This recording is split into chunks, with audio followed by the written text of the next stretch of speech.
Ayni vaqt Rossiyada juda ham kojni infeksion kasallar juda ham ko'paygan, kasallar juda ham har kun ko'p keladi bizga, klinikamizga. Ahamiyat bersa nimadan ko'payapti? Sabablar juda ham ko'p. Chunki odamlar o'zini lishni gigiyenasiga ahamiyat bermayapti. Birovni borib tapichkasini kiyib ketyapti, birovni krossovkasini kiyib ketyapti. Misol birovning sog'ini bilan bir kvartirada yashaydi odamlar, misol bir kvartira sharoit qiyin Moskvada. Bir kvartirada misol 10-15 kishi yashaydi.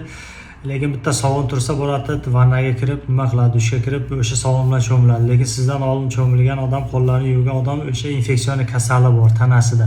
O'sha sizga osasa yuqadi.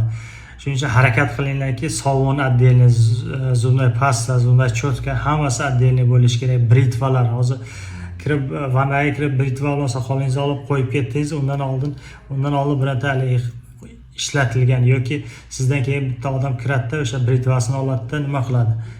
U ham soqolini oladi. Soqolini olgandan keyin o'shanga o'tadi. Shuning uchun harakat qilinglar, hamma narsalaringizni yashirib bir joyga, отдельно joyga qo'yish kerak.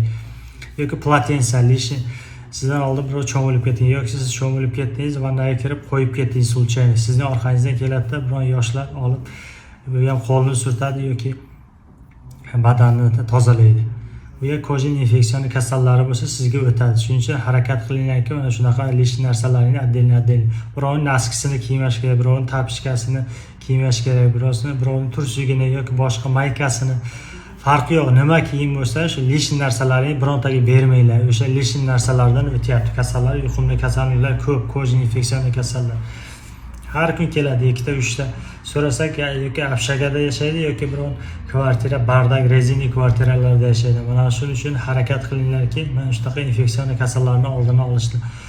Sizlarda nima voqea bo'lgan, sizlarda nima kasallar bor, uchragan, nima voqealar bo'lgan, o'shani kommentariyga yozib qoldiringlar. Savollar bo'lsa yozib qoldiringlar. Inshaalloh biz javob beramiz. Video ma'qul bo'lgan bo'lsa, podpisatsiya qilib, podelisiya qilinglar, istoriya qo'yinglar. Maksimal odamlar ko'proq ko'rsin, yoshlar. Rahmat, sog' bo'linglar.